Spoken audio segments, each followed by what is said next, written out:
الحمد لله نحمده ونستعينه ونؤمن به ونتوكل عليه ونعوذ بالله من شرور أنفسنا ومن سيئات أعمالنا من يهده الله فلا مضل له ومن يضلل فلا هادي له وأشهد أن لا إله إلا الله وحده لا شريك له وأشهد أن محمدا عبده ورسوله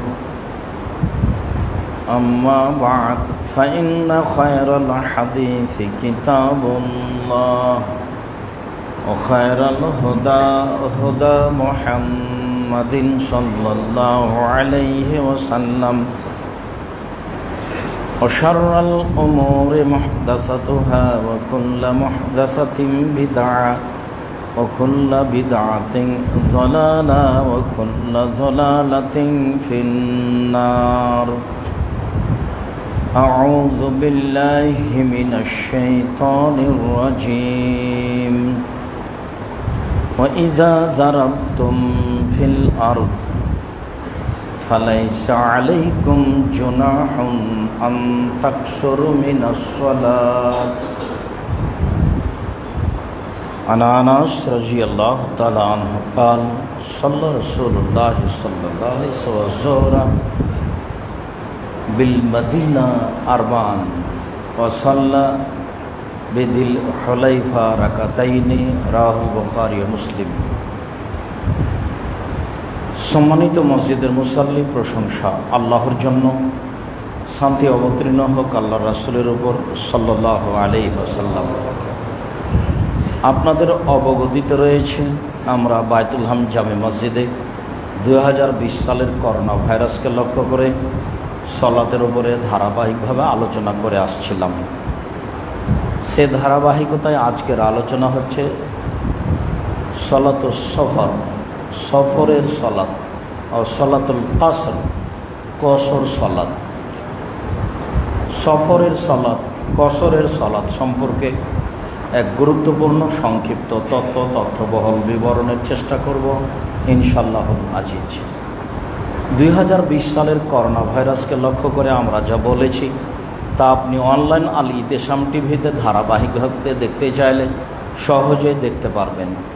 জামিয়া সালাফিয়ার পক্ষ থেকে রয়েছে আপনাদের জন্য অনলাইন আল ইতেসাম টিভি। আমরা সম্ভবপর কোরআন এবং সহিহ হাদিস ভিত্তিক মানুষের প্রশ্নের উত্তর এবং বিষয়ভিত্তিক আলোচনা করে আসছি বলে আমাদের পূর্ণ অবগতি। সম্মানিত দিনী ভাই বোন, আমরা সংক্ষিপ্ত যা বলেছি তাতে বলেছি করোনা ভাইরাস কি মহামারী, তাতে আমরা না করেছি। আমরা যা বলেছি তাতে আমরা বলেছি সারমর্ম কথা, করোনা ভাইরাস কি ছোঁয়াচে রোগ, ইসলামে ছোঁয়াচে রোগ নেই বলে তা উল্লেখ করেছি।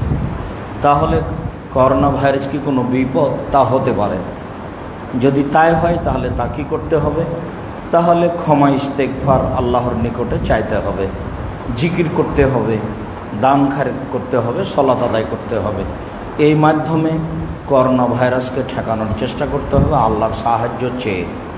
সলাতের উপরে আলোচনা করতে গিয়ে আমাদের ধারাবাহিকতাই ছিল, তাতে আমরা পৌঁছেছি কসর সলাতে। আমরা জানাজার সলাত পর্যন্ত ধারাবাহিকভাবে পৌঁছব বলে আশা করছি ইনশাআল্লাহুল আজিজ। কসর সলাত, কসর সলাত আদায়ের জন্য আল্লাহ তাআলা বলেন ওয়া ইযা যারাবতুম ফিল আরদ, যখন তোমরা মাটির উপরে সফর করবে, জমিনে যখন তোমরা সফর করবে, ফালাইসা আলাইকুম জুনাহ, তোমাদের কোনো পাপ নেই, পাপ হবে না, আন তাকসুরু মিনাস সালাত, কসর সলাত আদায় করলে, কসর সলাত আদায় করলে তোমাদের কোনো পাপ হবে না। এই কথা আল্লাহ তাআলা বলেন। সূরা নিসা সম্ভবত 101 নম্বর আয়াত। আপনি নিজেও দেখতে পারেন আল্লাহ তাআলা কসর সলাত আদায়ের জন্য বলেছেন, তাতে বলেছেন করো, কোনো গুনাহ নেই। এ ব্যাপারে রাসূল সাল্লাল্লাহু আলাইহি সাল্লাম বলেন। আনাস রাদিয়াল্লাহু তাআলা আনহু বলেন, সাল্লা রাসূলুল্লাহ সাল্লাল্লাহু আলাইহি সাল্লাম আয-যুহরা বিল মদিনা আরবান। আল্লাহ রাসূল হজের উদ্দেশ্যে মদিনা থেকে মক্কায় সফর করবেন, মর্মে তিনি মদিনায় জোহরের সালাত আদায় করলেন 4 রাকাত। ও সাল্লা বেদিল হুলাইফা রাকাতাইনে, আর তিনি জুল হুলাইফায় সালাত আদায় করলেন আসরের 2 রাকাত। হাদিস বুখারী মুসলিম। দূরত্ব কি সেইটা পরে বিবেচনা করব। আমরা কসরের সালাত আলোচনা করতে গিয়ে প্রারম্ভের আলোচনা হবে কসরের সালাত আদায় করতে হবে সফরে। আমাদের দ্বিতীয় আলোচনা হবে কত দূরে গেলে কসর সালাত আদায় করব। আমাদের তৃতীয় আলোচনা হবে কতদিন যাবত কসর সালাত আদায় করব। আমাদের চতুর্থ আলোচনা হবে সফরে জোহর আসর মাগরিব এশা একসাথে জমা করে আদায় করতে হবে। আমাদের পঞ্চম আলোচনা হবে সফরে সুন্নাত পড়া লাগবে না, তবে তাহাজ্জুদ, তবে বিতর। তারপরে আলোচনা আসবে কথার মধ্যে যে সফরের সালাত ফরজ ব্যতীত বাহনের উপরেই চলে, বাহনের মুখ যেখানেই থাক না কেন, যেদিকেই হোক না কেন, বিবরণগুলি আমরা ধারাবাহিকভাবে স্পষ্ট করব বলে আশা করছি ইনশাআল্লাহুল আজিজ। প্রারম্ভের আলোচনা আমরা করি যে রাসূল সাল্লাল্লাহু আলাইহি সাল্লাম কসর সালাত আদায় করতেন, যা আল্লাহ বলেছেন, যা রাসূল করেছেন। আমরা অত্র বুখারী মুসলিমের হাদিসে অবগত হলাম যে রাসূল সাল্লাল্লাহু আলাইহি সাল্লাম মদিনাতে জোহরের সালাত আদায় করলেন 4 রাকাত, আর জুলহুলাইফায় আসরের সালাত আদায় করলেন 2 রাকাত। হাদিস বুখারী মুসলিম। কোনো প্রকার আপনার অন্তরে যেন ধাক্কা না কাটে, দাগ না কাটে যে কসর চলে কি না, কত দূর সেটা আপনিও বিবেচনা করতে পারেন সময়ের গতিতে। হারিস ইবনে ওয়াহাব আল খুজাই রাদিয়াল্লাহু তাআলা আনহু বলেন, সাল্লা বিনা রাসূলুল্লাহ সাল্লাল্লাহু আলাইহি ওয়াসাল্লাম ওয়া নাহানু আকসারা মা কুন্না কাত্তু বিমিনান রাকাতাইনে। আল্লাহর নবী আমাদেরকে নিয়ে মিনায় 2 রাকাত সালাত আদায় করলেন, তখন আমরা সফর হিসেবে ছিলাম আমাদের জীবনে সবচেয়ে বেশি। এত বেশি সংখ্যক লোক আমরা কখনো ছিলাম না, এবং আমরা ছিলাম খুব নিরাপদে। তখন তো আল্লাহ রাসূল সাল্লাল্লাহু আলাইহি সাল্লাম নিজেই সমাজের দায়িত্বশীল। তখন তো মক্কা বিজয় হয়ে গেছে, তখন তিনি মদিনা থেকে মক্কায় আসছেন হজ করতে। তাই তিনি বলছেন, আমরা সেদিন মিনায় ছিলাম সংখ্যায় সবচেয়ে বেশি, হাজারো হাজার মানুষ ছিলাম। সেদিন আমরা ছিলাম নিরাপত্তায়, কোনো প্রকার সমস্যা ছিল না। সেদিন আমরা কসর সালাত আদায় করেছি রাসূল সাল্লাল্লাহু আলাইহি সাল্লামের সাথে, তিনি আমাদেরকে কসর সালাত আদায় করিয়েছেন। বুখারী মুসলিম। বিবরণে বোঝা যাচ্ছে যে নিরাপত্তা চলে আসলে কসর সালাত আদায় করতে হবে না, কথাটি ঠিক নয়। এদেশে ভারত, বাংলাদেশ, পাকিস্তানে মাঝহাবি মানুষ অনেক বেশি, কাজেই অনেকের ধারণা যে সমস্যা ছিল, তাই ছিল কসরের সালাত। সমস্যা নেই, এখন আর কসর নেই। হাদিস বুখারী মুসলিম। তিনি বলছেন, আমরা সংখ্যায় ছিলাম সবচেয়ে বেশি, কোনো দিন এত সংখ্যায় বেশি ছিলাম না, এবং সবাই ছিলাম নিরাপত্তায়, নিরাপদে, কোনো প্রকার সমস্যা ছিল না, ভয় ভীতি বলে কোনো জিনিস ছিল না। হাদিস বুখারী মুসলিম। বোঝা যাচ্ছে রাসূল সাল্লাল্লাহু আলাইহি সাল্লাম কসর সালাত আদায় করতেন সাহাবীগণকে নিয়ে। ইয়ালা ইবনে উমাইয়া রাদিয়াল্লাহু তাআলা আনহু বলেন, কুলতুলে উমর ইবনুল খাত্তাব, আমি একদা উমর ইবনুল খাত্তাব রাদিয়াল্লাহু তাআলা আনহুকে বললাম যে ইন্নামা কাল আল্লাহ তাআলা, আল্লাহ তাআলা বলেছেন যে ইন খিফতুম আইয়াফতিনাকুম, যদি তোমাদের ভয় হয় যে তোমাদেরকে কাফেররা বিপদে ফেলে দিবে, আনতাকসুর মিনাস সালাত, তখন সালাত কসর করো। এটা যদি তোমাদের ভয় হয় তো ফাকাদা আমিনান নাস, এখন তো মানুষ নিরাপদে, তো এখন কেন কসর হবে? যা আপনি বলেন তা সাহাবীগণ বলেন,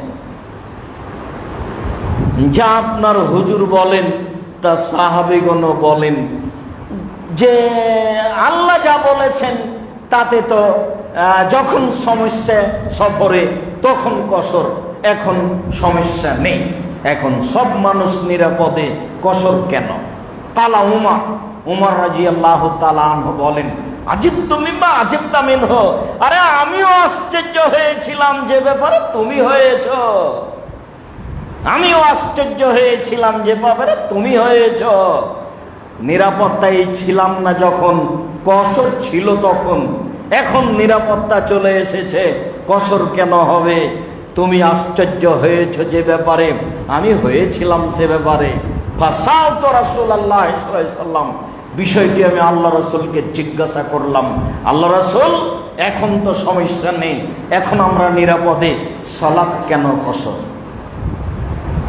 রাসূল সাল্লাল্লাহু আলাইহি সাল্লাম বললেন, শোনো, সাদাকাতুন তাসাদ্দাকাল্লাহু আলাইকুম বিহা, আরে এটা তো আল্লাহর দান, আল্লাহর পক্ষ থেকে উপঢকন, আল্লাহ তোমাদের একটা দান উপঢকন দিয়েছে, ফাকবালু সাদাকাতাহু, তার দানটা নিয়ে নাও না।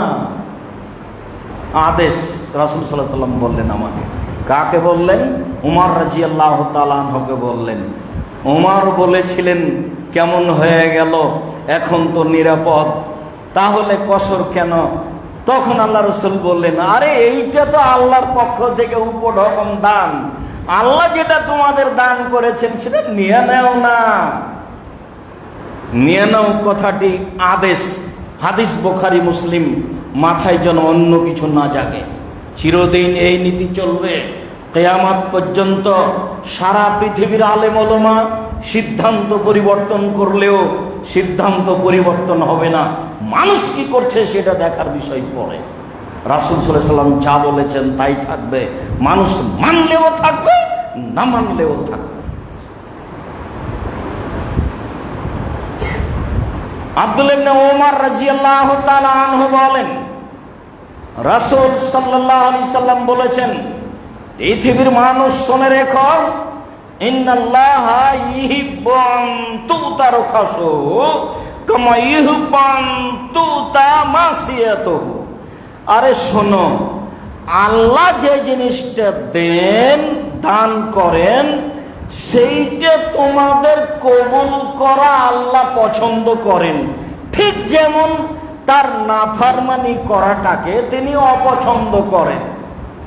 কেউ যদি পাপ করে তাহলে আল্লাহ সেটা ঘৃণা করেন, তো কেউ যদি আল্লাহর দেওয়া জিনিস কবুল করে তখন আল্লাহ পছন্দ করেন। হ্যাঁ, ভালো করেছো, ঠিক করেছো, কসর সালাত 2 রাকাত আদায় করেছো, আল্লাহ ভালোবাসেন।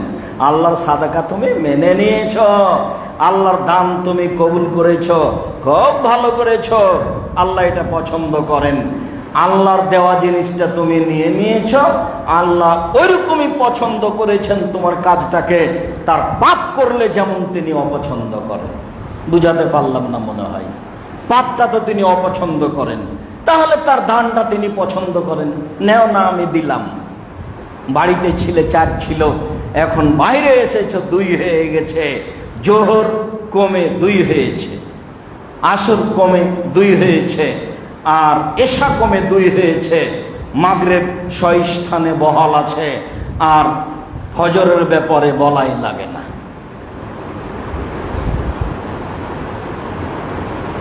আব্দুল্লাহ ইবনে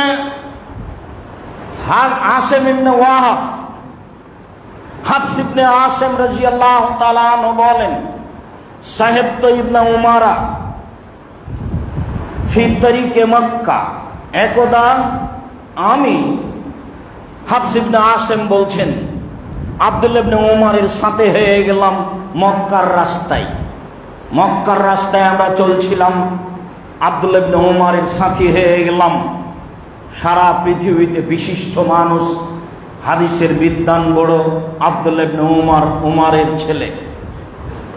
ফাসাল্লা যোহরা রাকাতাইনে, সফরে তিনি জোহরের সালাত 2 রাকাত আদায় করলেন। সুমা জারা আলাহু, তারপর তিনি তার বাহনের নিকটে আসলেন। অজালাসা, তিনি বাহনে বসে পড়লেন। সুমা রাআন নাসান কিয়ামান ইসাব্বিহুনা, তারপর তিনি কিছু মানুষকে দেখলেন যে তারা সুন্নাত পড়ছে।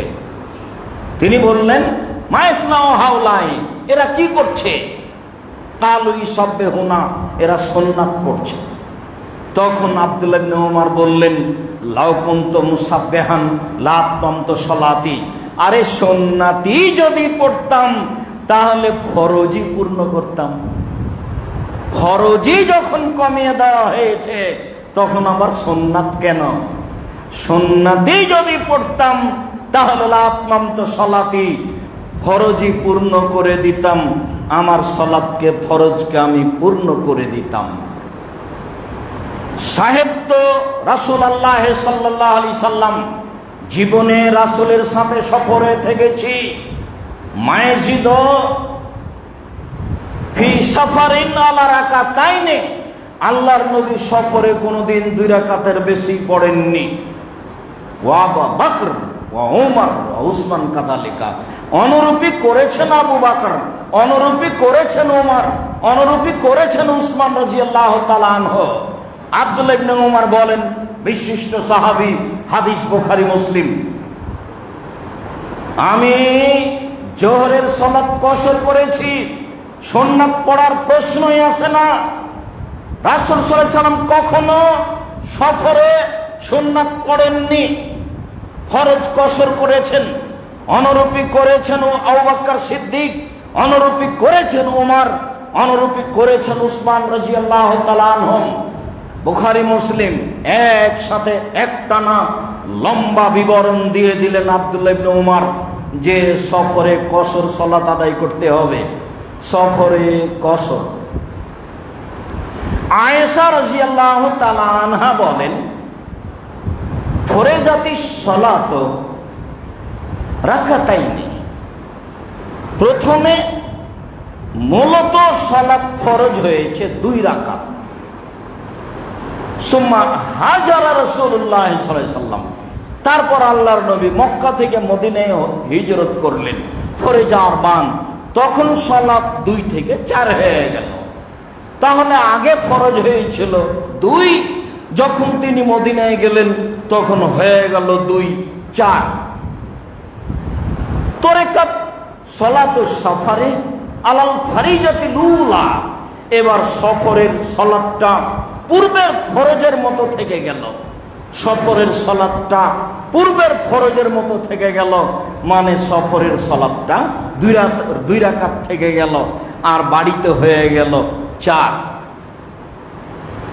আয়েশা রাদিয়াল্লাহু তাআলা আনহা বলেন, রাসূল সাল্লাল্লাহু আলাইহি ওয়াসাল্লাম বলেছেন, আউয়াল মা ফরজাতি সালাতু রাকাতান ফাউকিররাত ফিস সাফারে ও উতিম্মাত ফিল হাজারে, প্রথমে সালাত 2 রাকাতই ফরজ হয়েছে, সফরে বহাল থেকেছে, বাড়িতে 4 হয়ে গেছে। প্রথমে সালাত 2 রাকাতই ফরজ হয়েছে, সফরে বহাল থেকেছে, বাড়িতে 2, 4 হয়েছে। প্রথমে সালাত 2 রাকাতই ফরজ হয়েছে, সফরে বহাল থেকেছে, বাড়িতে 2, 4 হয়েছে। কসর সালাত।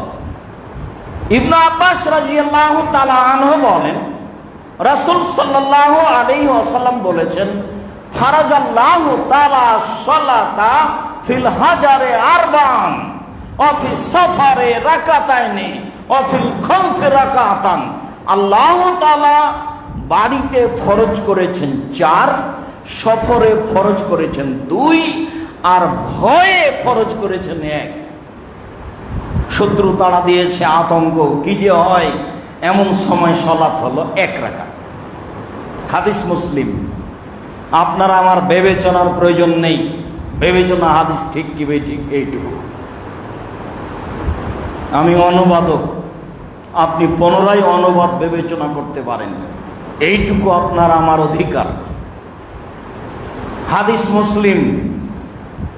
রাসূল সাল্লাল্লাহু আলাইহি সাল্লাম বলেন, আল্লাহ বাড়িতে হাজারে ফরজ করেছেন 4, সফরে ফরজ করেছেন 2, বিপদে ফরজ করেছেন 1।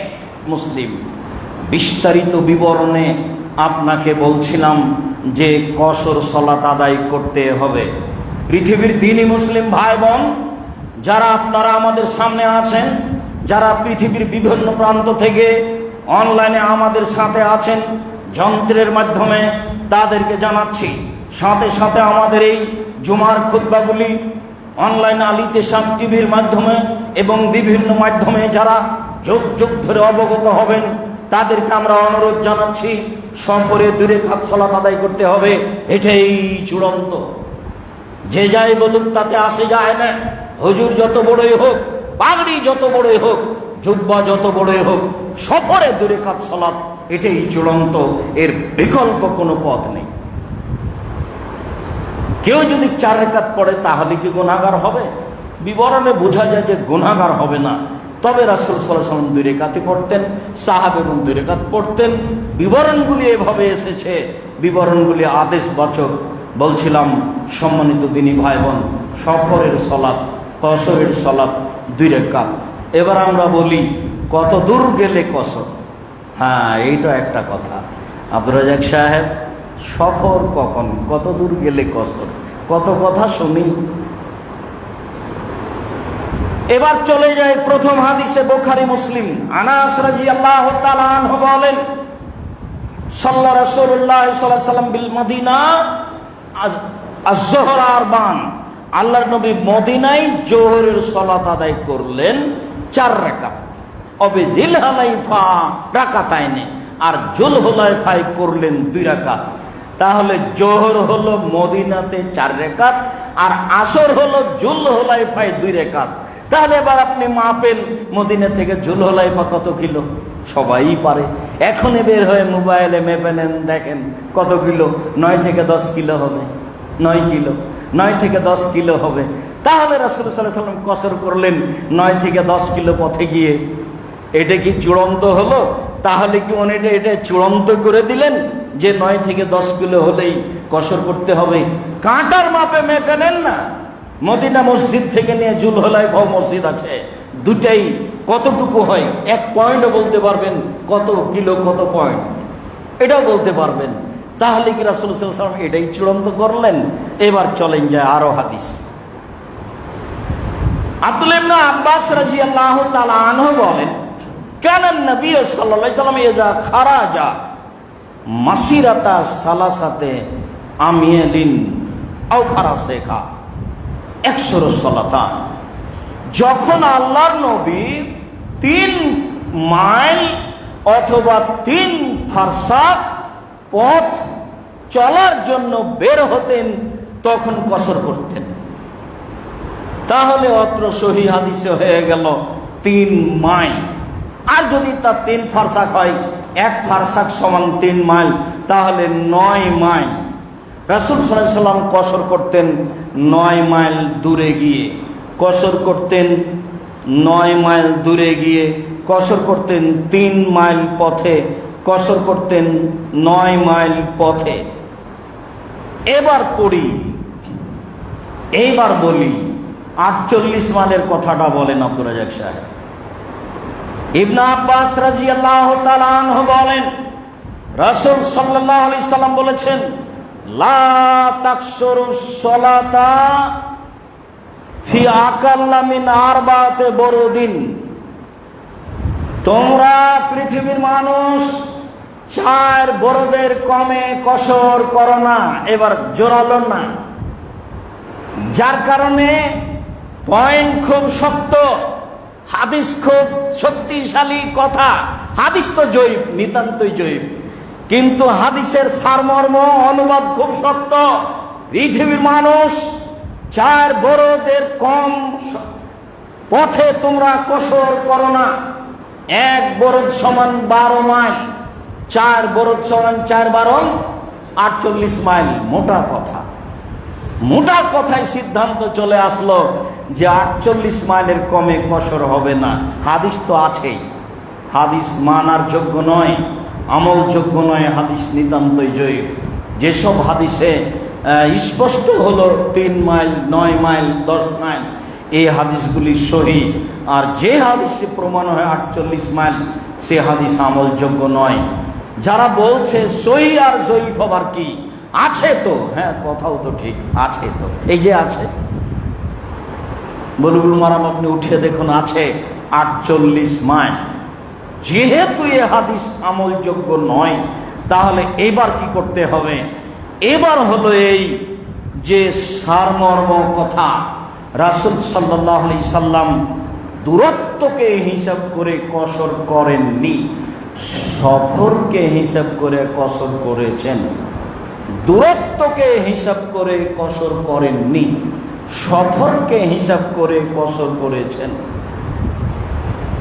এখন তো আপনার উত্তরা যেতে কয়েক ঘন্টা লেগে যাচ্ছে, তাহলে উত্তরা যে কসর করবেন এটুকু?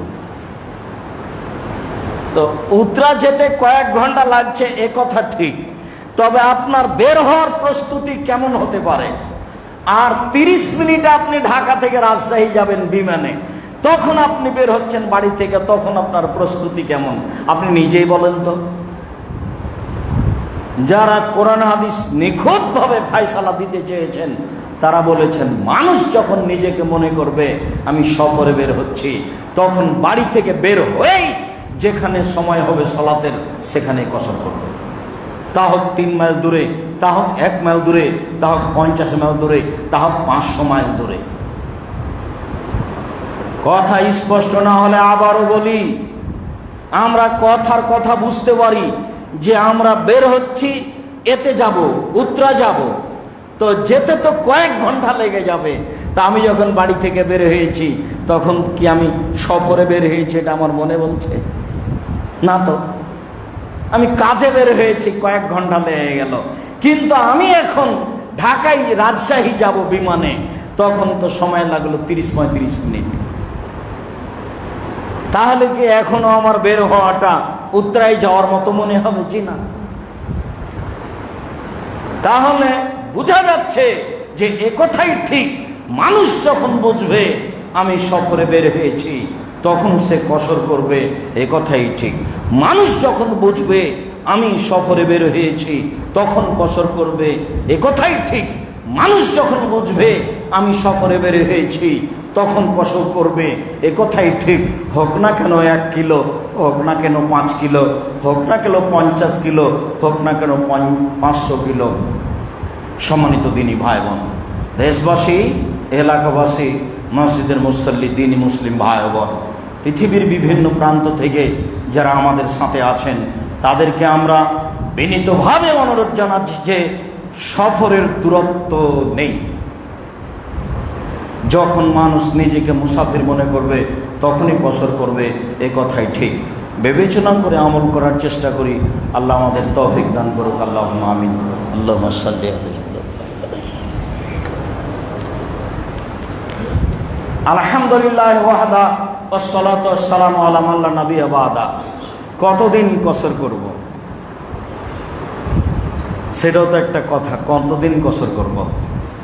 আনাস রাদিয়াল্লাহু তাআলা আনহু বলেন, সাফারনামা রাসূলুল্লাহ সাল্লাল্লাহু আলাইহি সাল্লাম মিন মদিনা ইলা মক্কা, মিনাল মদিনা ইলা মক্কা। আমরা রাসূলের সাথে সফরে বের হলাম মদিনা থেকে মক্কায়। ফাইসাল্লি রাকাতাইনে হাত্তা রাজানা ইলাল মদিনা। দেখলাম তিনি মক্কায় 2 রাকাত করে কসর সালাত আদায় করলেন। শেষ পর্যন্ত আমরা মক্কা থেকে মদিনায় ফিরে চলে আসলাম, তিনি কসরই করলেন। কিলালাহু, এইবার আনাসকে বলা হলো যে আকামতুম বে মক্কাতা শায়ান, আপনার মক্কায় কতদিন ছিলেন? কুলনা কালা, তিনি বলছেন আকামনা বেহা আশারা ইয়াওমান, আমরা মক্কায় ছিলাম 10 দিন। এক বর্ণনায় বুখারী মুসলিম 10 দিন। ওয়াফি রিওয়ায়াতিন ইবনে আব্বাস রাদিয়াল্লাহু তাআলা আনহু বলেন, সাফারা রাসূলুল্লাহ সাল্লাল্লাহু আলাইহি সাল্লাম সাফারান, একদা আল্লাহ রাসূল এক সফর করলেন। ফা আকামা 19 ইয়াওমান, তিনি থেকে গেলেন 19 দিন। ইসাল্লি রাকাতাইনে তিনি 2 রাকাত করে সালাত আদায় করলেন। অত্র বুখারী মুসলিমের হাদিসে 19 দিন, আগের হাদিসে 10 দিন। ওয়াফি রিওয়ায়াতিন 15 ইয়াওমান, বুখারী মুসলিমের অনেক বর্ণনায় 15 দিন। ওয়াফি রিওয়ায়াতিন 18 ইয়াওমান, অনেক বর্ণনায় 18 দিন। রাসূল সাল্লাল্লাহু আলাইহি সাল্লামের নিজের জীবনে যা তিনি বাস্তবায়ন করেছেন তাতে ছিল 10 দিন, তাতে ছিল 15 দিন, তাতে ছিল 18 দিন, তাতে ছিল 19 দিন। আব্দুল্লাহ ইবনে ওমর রাদিয়াল্লাহু আনহু বলছেন, তারা এক সফরে ছিলেন, আসবো বলে থেকে গেলেন 6 মাস। 6 মাস যাবৎ কসর করতে থাকলেন। এবার আপনি বলেন কতদিন কসর করবেন? যারা বলেছে নিশ্চিত 15 তাদের ভুল হয়েছে, যারা বলেছে নিশ্চিত 4 তাদেরও ভুল হয়েছে। হিসাব বাতিল। যখন আপনার কর্ম স্থায়ী, যে আপনি এখানে কর্ম নিয়েছেন স্থায়ীভাবে, তখন আপনি সেদিন থেকেই পূর্ণ করবেন, এই কথা ঠিক। কিন্তু আপনার কর্ম অস্থায়ী, কি যে হয় কাল যাব মনে হয়, চলে যাব মনে হয়, তাতে এরকম যদি পরিস্থিতি হয় তাহলে তাতে সময় নেই, এ কথাই ঠিক। হোক না কেন 10 দিন, তা হোক 15 দিন, তা হোক 1 মাস, তা হোক 6 মাস, তা হোক বছর, তাতে আসে যায় না। আপনি ভালো করে বুঝে নেন কত দিন, এর কোনো সময়সীমা নেই। যেমন কত দূরত্বের কোনো সময়সীমা নেই, তেমন কত দিনেরও কোনো সময়সীমা নেই। দূরত্বেরও হিসাব ভুল, কত দিনেরও হিসাব ভুল। অত্র বুখারী মুসলিমের এক হাদিসে প্রমাণ হয় 10 দিন, এক হাদিসে প্রমাণ হয় 15 দিন, এক হাদিসে প্রমাণ হয় 16 দিন, 18 দিন, এক হাদিসে প্রমাণ হয় 19 দিন। আর আব্দুল্লাহ ইবনে উমরের জীবনে প্রমাণ হয় 6 মাস। বলেন কতদিন? আমরা একাধিক দিন কলমে লিখেছি। আপনাকে বলছি 97 সাল থেকে কলমে ফতোয়া লিখি, সব জানি এই কথা বলি না, তবে তদন্ত করে কলম ধরি, এই কথা ঠিক।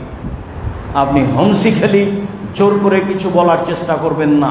আল্লাহকে সন্তুষ্ট করার আশাই রাসূল সাল্লাল্লাহু আলাইহি ওয়াসাল্লামের পদ্ধতি মেনে চলব, এই উদ্দেশ্য চূড়ান্তভাবে নিয়ে আপনি দিন নির্ধারণ করবেন, তাহলে আপনার জন্য ভালো হবে। আপনি দূরত্ব নির্ধারণ করবেন, তাহলে আপনার জন্য ভালো হবে। সম্মানিত দিনী ভাই বোন, আবারও বলছি, যারা আপনারা আমাদের সাথে আছেন, যারা পরবর্তীতে আলোচনা দেখবেন, তাদেরকে আমরা অনুরোধ জানাচ্ছি, দূরত্বের সীমা নেই এবং সময়েরও সীমা নেই, এ কথাই ঠিক। তাহলে দূরত্বও বুঝলাম, সময়সীমাও বুঝলাম। এবার চলেন জোহর আসর একসাথে, মাগরিব এশা একসাথে, এ কথাই ঠিক। হুজুর যতই মন খারাপ করুক, আপনি যখন সফরে আছেন, কেউ যদি আপনার সাথে না থাকে, তাহলে আপনি একবারে খোলাখুলি বলে দিবেন, এই শোনো, জোহর আসর একসাথে, এখন জোহরের টাইম, আসর একসাথে নিয়ে এসে পড়ে নেব। একবারে খোলাখুলি, আল্লাহকে সন্তুষ্ট করার জন্য রাসূলের পদ্ধতি। আপনার মিঠা আর তিতার সাথে আসে যায় না। ইবনে আব্বাস রাদিয়াল্লাহু তাআলা আনহু বলেন, কানান নবী সাল্লাল্লাহু আলাইহি ওয়াসাল্লাম ইয়াজমাউ বাইনা যুহরি ওয়াল আসরে ইযা কানা আলা যাহরি সাইরিন, যখন আল্লাহ রাসূল চলার পথে থাকতেন তখন তিনি জোহর আসরকে একসাথে করতেন। যখন তিনি চলার পথে থাকতেন তখন মাগরিব এশাকে একসাথে করতেন। মুআয ইবনে জাবাল রাদিয়াল্লাহু তাআলা আনহু বলেন, কানান নবী সাল্লাল্লাহু আলাইহি ওয়াসাল্লাম ফি গাজওয়াতে তাবুকা, আল্লাহ রাসূল তাবুকের যুদ্ধে গিয়ে 40 দিন, অনেক দিন ছিলেন। রাসূল সাল্লাল্লাহু আলাইহি ওয়াসাল্লাম তাবুকের যুদ্ধে গিয়ে অনেক দিন ছিলেন। মুআয ইবনে জাবাল রাদিয়াল্লাহু তাআলা আনহু বলেন, এদা ইজা জাগাতিশ শামস ক্বাবলা ইয়ারতাহিলা জামা বাইনা যোহরে ওয়াল আসরে, যখন বের হওয়াটা জোহরের পূর্বেই হতো তখন জোহর আসর একসাথে করে নিয়ে বের হতেন। যখন সূর্য ঢুলে গেছে, পূর্বেই নয়, যখন সূর্য ঢুলে গেছে এই সময়তে বের হয়েছেন এজা জাগাতিশ শামস। যখন সূর্য ঢুলে গেছে জোহরের সালাত আদায় করা যাবে এরকম সময়ে যখন বের হয়েছেন তখন আসরকে জোহরের টাইমে নিয়ে এসে পড়ে নিয়েছে। ওয়া ইদা খারাদা বাদান তাজুল শামস, আর যখন তিনি বের হয়েছেন ক্বাবলা আন তাজুল শামস, জোহরের পূর্বে, সময় হয়নি তখনও, তখন আখারা জোহরা ওয়া নাজালা লিল আসরে, তখন জোহরকে দেরি করে ঠেলতে ঠেলতে নিয়ে গেছেন আসর পর্যন্ত। আসরের টাইমে তিনি রাস্তায় অবতরণ হয়ে জোহর এবং আসরে একসাথে পড়েছেন। ভালো করে বুঝে নেন, আবারও বলছি, যদি বের হন জোহরের টাইমে বের হন তাহলে জোহর আসর একসাথে, আর যদি জোহরের আগে বের হন তাহলে জোহর আসরের টাইমে। যদি জোহর হয়ে গেছে এই সময় বের হন তাহলে আসর নিয়ে আসবেন জোহরের সাথে, আর যদি আগে বের হন তাহলে জোহর নিয়ে যাবেন আসরের টাইমে। ওয়াইয়াফালু বিল মাগরিব মিসলা যালিক, মাগরিবও তিনি এভাবে করতেন। যখন তিনি বের হতেন ইজা গারাবাতিশ শামস, সূর্য ডুবে গেছে, তখন তিনি জামা বাইনাল মাগরিব ওয়াল ইশা, এশাকে নিয়ে চলে এসেছেন মাগরিবের সাথে দিয়ে আদায় করেছেন। আর যখন ওয়াইজা ইরতাহালা, যখন তিনি বের হয়েছেন ক্বাবলা আন তাগরিবা শামস, সূর্য ডুবার পূর্বেই, তখন আখারাল মাগরিবা ওয়া নাজালা লিল ইশায়ে, তখন এশার টাইমে তিনি রাস্তায় অবতরণ করেছেন, দিয়ে মাগরিব এবং এশা একসাথে করেছেন। এখন আপনি বাড়ি থেকে বের হয়েছেন মাগরিবের পূর্বেই, চলতে থাকেন, এশা হোক না কেন রাত 10টা 11টা 12টা, ওই সময় আপনি নেমে মাগরিব এশা একসাথে পড়বেন আপনার চলার গতিতে। হাদিস সহি, হাদিস বুখারী মুসলিম আবু দাউদ নাসাই তিরমিজি ইবনে মাজাহ প্রায় সব গ্রন্থে পাবেন। আবারও বুঝি ভালো করে, যদি জোহরের টাইমে বের হই তাহলে জোহরের সাথে আসরকে নিয়ে আসতে হবে, যদি জোহরের আগে বের হই তাহলে জোহরকে নিয়ে যেতে হবে আসরের টাইমে, যদি মাগরিবের সময়ে বের হই তাহলে এশাকে নিয়ে আসতে হবে মাগরিবের সাথে, আর যদি মাগরিবের আগে বের হই তাহলে মাগরিবকে নিয়ে যেতে হবে এশার সাথে। আব্দুর রাজ্জাক সাহেব, যদি বাড়ি থেকে বের হই তখন জোহরের টাইম হয়েছে, তখন কি কসর করে বের হব? হ্যাঁ, কথা তো ঠিকই। তাহলে কি জোহর আসর কসর করব? জি না, বাড়ি থেকে বের হলে পূর্ণই পড়বেন দুইটাই, তখন হবে সামানিয়ান, দুইটা মিলে 8 জোহর আসর, জি দুইটা মিলে 8। আর যদি ওই সময়টা মাগরিব হয় তাহলে বাড়িতে পড়বেন দুইটা মিলে হবে 7, তখনও সুন্নাত লাগবে না। তো দুইটা মিলে 7, দুইটা মিলে 8, বলেন তো দেখি দুইটা মিলে 8 কি? জোহর আসর দুইটা মিলে 8, 4 4 8। আর যদি মাগরিব এশা হয় তাহলে দুইটা মিলে 7। এ হাদিস স্পষ্ট, ওটা হলো 8, এটা হলো 7। আর ফজরের সাথে কোনো সম্পর্ক নাই, ফজরই নির্ধারিত সময়ে 2 রাকাত বহাল আছে। আশা করছি বিষয়টি আপনার সামনে স্পষ্ট করতে পেরেছি। রাসূল সাল্লাল্লাহু আলাইহি ওয়াসাল্লাম সফরে নফল পড়তেন। ইসল্লি রাসূলুল্লাহ সাল্লাম ফি সাফরে আলা রাহেলাতিহি, তিনি তার বাহনের উপরে সুন্নাত সালাত পড়তেন। ওয়া তাজ্জাহাত বিহি হাইসুমা কান, তার বাহন যেদিকে নিয়ে যাক না কেন মুখ, সেদিকে তিনি মুখ করে সালাত আদায় করতেন। সালাতাল লাইলে ইলাল ফারাইজা, তবে তিনি বাহনের উপরে ফরজ পড়তেন না। জরুরি কারণ ছাড়া ফরজ সালাত বাহনে পড়বেন না। সম্ভবপর ফরজ সালাত নেমে রাস্তায় কোনো মসজিদে কোনো জায়গায় পড়বেন, সম্ভব না হয় সেটা ভিন্ন কথা। তবে সুন্নাত সালাত, নফল সালাত আপনি বাহনে পড়তে পারেন। আব্দুর রাজ্জাক সাহেব একটু আগে বললেন যেখানে সালাতই কমে গেছে ফরজ, সেখানে আবার সুন্নাত কেন? আবার যে বলছেন সুন্নাত যদি কেউ পড়ে বাহনের উপরে পড়বে, তাহলে কথা যে মুখামুখি হয়ে গেল। জি, কেউ যদি সুন্নত পড়ে মানে তাহাজ্জুদ, মনে রাখবেন ভালো করে, তাহাজ্জুদ মানুষ সফরে পড়তে পারে। তাহাজ্জুদ আসলে মর্যাদা বৃদ্ধি করার জন্য। তাই রাসূল সাল্লাল্লাহু আলাইহি ওয়াসাল্লাম বলছেন, পৃথিবীর মানুষ তোমরা রাতে সালাত আদায় করতে শিখো। পূর্বের ভালো মানুষেরা রাতে সালাত আদায় করত। রাতে সালাত আদায় করলে পাপ মিটে যায়, রাতে সালাত আদায় করলে পাপ থেকে দূরে চলে যায়, রাতে সালাত আদায় করলে মানুষের মর্যাদা বেড়ে যায়। পৃথিবীর মানুষ, অতীতের নবী, রাসূল, সিদ্দিক, শুহাদা, সালেহ মানুষের কাজ ছিল রাতে সালাত আদায় করা। রাতে সালাত আদায় করতে শিখতে হবে, তাতে মান বেড়ে যাবে। যেহেতু মান বাড়িয়ে দেওয়া, কাজেই রাসূল সাল্লাল্লাহু আলাইহি সাল্লাম সফরে পড়তেন, সেটা হলো তাহাজ্জুদের সালাত। তাহলে এতক্ষণ কোনটা বললেন? এতক্ষণ বললাম ফরজের সাথে যেটা আছে সেটা। এমনি যদি কিছু পড়তে চান সেটা, এগুলো পড়া লাগবে না। আর ভিতরের সাথে কোনো আপোষ নেই, বাড়ি হোক আর মাঠে হোক আর ঘাটে হোক। ভিতরে 1 রাকাত পড়েন, 3 রাকাত পড়েন, 5 রাকাত পড়েন, যাই পড়েন, সফরে পড়বেন, বাড়িতেও পড়বেন। রাসূল আব্দুল্লাহ ইবনে উমর বলছেন, বাদশাহ রাসূলুল্লাহ সাল্লাল্লাহু আলাইহি সাল্লাম, আল্লাহ রাসূল সফরে আমাকে একটা কাজে পাঠিয়েছিলেন। তারপর আমি ফিরে আসলাম, দেখি তিনি সালাত আদায় করছেন বাহনের উপরে, আর মুখটা আছে পূর্বের দিকে। বাহন, তিনি সালাত আদায় করছেন পূর্বের দিকে মুখ করে, পূর্ব দিকে মুখ করে। তবে ইয়াজালু সুজুদ আকফাজা মিনার রুকুয়ে, যখন তিনি সিজদায় গেলেন তখন দেখলাম রুকুতে যে পরিমাণ ঝুঁকে ছিলেন, সিজদায় 4টে বেশি ঝুঁকে গেছে। ইশারা করে সালাত আদায় করবেন।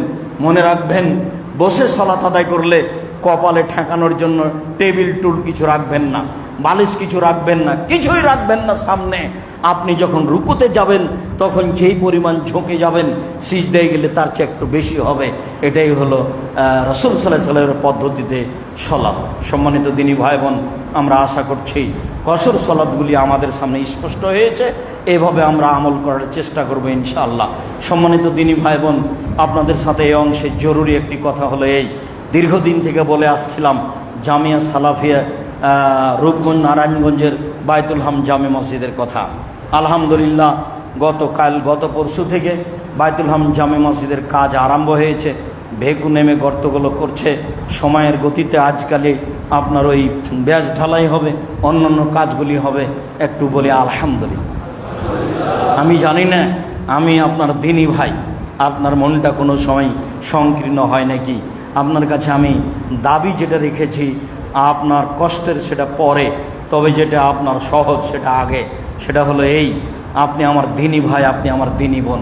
পৃথিবীতে যেখানে যারা বাংলা ভাষায় অনলাইনে আমাদের সাথে আছেন, সকল দিনী ভাই বোনকে আমি আব্দুর রাজ্জাক বিন ইউসুফ অনুরোধ করে বলছি, আপনার কাছে বিনীত অনুরোধ, জোরালোভাবে অনুরোধ, আপনি মুসলিম ভাই মুসলিম বোন হিসাবে আমি আপনার কাছে জোরালো দাবি জানাচ্ছি, আপনি একটু বলেন, আল্লাহ তুমি জামিয়া সালাফিকে কবুল করো, আল্লাহ তুমি জামিয়া সালাফের বায়তুল হাম জামে মসজিদকে কবুল করো।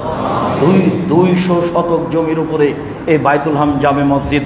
জানি না আপনার স্বাদটা কেমন, জানি না আপনার মনটা কি বলে, কোনো সময় সংকীর্ণতা মনে করিয়েন না। আপনি আমার দিনী ভাই, আপনি খারাপ লাগে নাকি, লাগলে আপনি একটু বলবেন যে আল্লাহ তুমি জামিয়া সালাফিকে কবুল করো, বায়তুল হাম জামে মসজিদকে কবুল করো।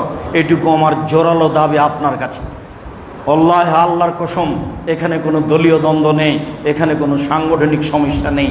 আল্লাহর হস্তে সাহাবী তাবেঈদের নীতিতে এই প্রতিষ্ঠান চলে। শিরক বেদাত মুক্ত প্রতিষ্ঠান, দলীয় দ্বন্দ্ব মুক্ত প্রতিষ্ঠান এদেশের প্রতিষ্ঠান জামিয়া সালাফিয়া।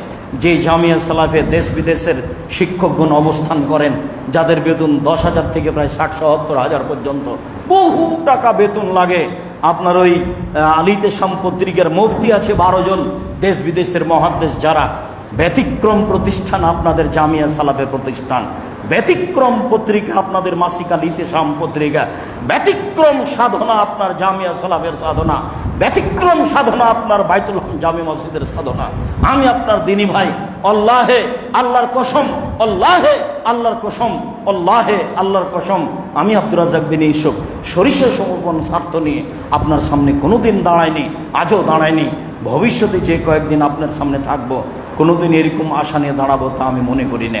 আমার ব্যক্তিগত কোনো স্বাধীনতা, ব্যক্তিগত কোনো উদ্দেশ্য নেই, একমাত্র আল্লাহকে সন্তুষ্ট করার জন্য মাঠে নেমে আছি।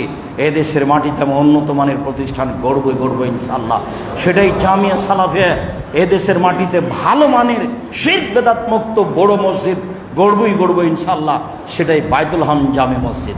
কিভাবে তৈরি হবে এই চিন্তা আপনি ভোগ করবেন না।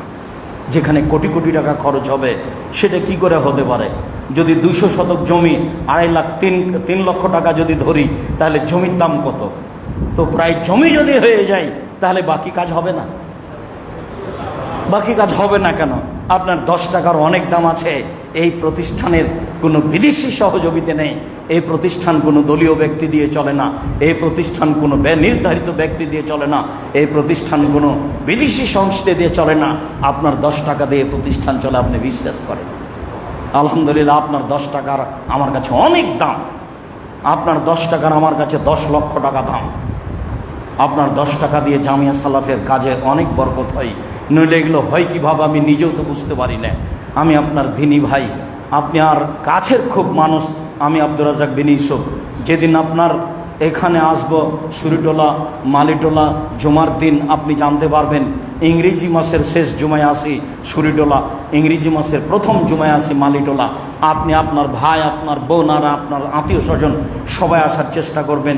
দিন ধর্মের ব্যাপারে চূড়ান্তভাবে আপনার আমি কিছু সহযোগিতা করবই ইনশাআল্লাহ। আমি দৃঢ়তা নিয়ে আপনার সামনে দাঁড়াই, এমনিভাবে আপনার সামনে আসি না। আর শেষে যে আপনার ছেলে মেয়ে, জাতির ছেলে মেয়ে কোরআন এবং সহিহ হাদিস জানবে কিভাবে, বুঝবে কিভাবে, তার আশা ব্যক্ত করে আপনার সামনে আমি দাঁড়াই, এটা আপনাকে মনে রাখতে হবে। জামিয়া সালাফের যত বই পুস্তক আছে সব আপনাকে সংগ্রহ করতে হবে, মনে সংকীর্তন নিয়ে আসবেন না। মাসিকাল ইতেসাম আপনাকে সংগ্রহ করতে হবে, মনে সংকীর্ণতা নিয়ে আসবেন না। জামিয়া সালাফের এই বাইতুল হাম জামে মসজিদের ব্যাপারে আল্লাহর কাছে খালেস অন্তরে দোয়া করতে হবে। যারা দেশে বিদেশে দিনী ভাই বোন আছেন, আমি সকল দিনী ভাই বোনকে অনুরোধ জানাচ্ছি, একটু মুখে বলতে শিখুন, আল্লাহ তুমি জামিয়া সালাফে কবুল করো। আর বলেন, আল্লাহ যারা জামিয়া সালাফে পরিচালনা করে, বাইতুল হাম জামে মসজিদ পরিচালনা করে, ওদের যদি কোনো ত্রুটি থাকে তাহলে তুমি সংশোধন করে দাও। ওরা যেন নিজ স্বার্থ নিয়ে কোনো কাজ না করে, ওরা যেন কারো ক্ষতির জন্য কোনো কাজ না করে, তুমি তাদেরকে সঠিক পথে রাখো। এটুকু থাকলো। দিনী ভাই বোন দেশ বিদেশে আছেন যারা, সবাই এই মসজিদের মুসল্লি যারা, তারা সবাই জামিয়া সালাফের সার্বিক কাজে বাইতুল হাম জামে মসজিদের কাছে অংশগ্রহণ করবেন। আপনার 10 টাকা আপনি কখনো খাটো মনে করবেন না। 10 টাকা কেন? 10 লক্ষ দিবেন, 10 লক্ষ কেন? 10 কোটি দিবেন, 10 কোটি কেন? 1000 দিবেন, 500 দিবেন, 50 টাকা দিবেন। কোনো সময় সংকীর্তন আনবেন না কখনো। সংকীর্ণতা যেন ভিতরে না ঢোকে। পতিতালয়ের মহিলা যদি কুকুরকে পানি পান করিয়ে জান্নাত পেতে পারে, জামিয়া সালাফের কোনো কাজে বাইতুল হাম জামে মসজিদে 10 টাকা সহযোগিতা করে জান্নাত কিনবো ইনশাআল্লাহ। আল্লাহর কসম, আমি কোনো স্বার্থ নিয়ে কথা বলছি না। আল্লাহ তুমি সর্বশক্তিমান, আমাদের যদি কোনো ভুল ত্রুটি তাহলে মাফ করো।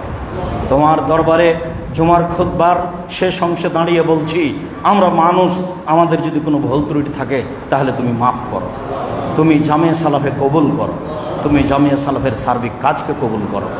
তুমি আমরা যেই মসজিদে এখানে আসি, এই মসজিদ সংক্রান্ত যত মুরব্বী চলে গেছে কবরে, তুমি তাদের কবরের শাস্তি মাফ করো। যারা জামিয়া সালাফের সার্বিক কাজে অংশগ্রহণ করে, তাদের আত্মীয় স্বজন, পিতামাতা, দাদা দাদি যারা চলে গেছে, তুমি তাদের কবরের শাস্তি মাফ করো। তাদের যারা অসুস্থ, বাড়িতে হাসপাতালে, এই মসজিদের মুসল্লি হিসাবে যারা এসেছি, এদের আত্মীয় স্বজন যারা বাড়িতে হাসপাতালে, তুমি তাদের আরোগ্য দান করো। আমরা যারা বেঁচে আছি, দেশের বিভিন্ন প্রান্ত থেকে জামিয়া সালাফের সার্বিক কাজে অংশগ্রহণ করি, তুমি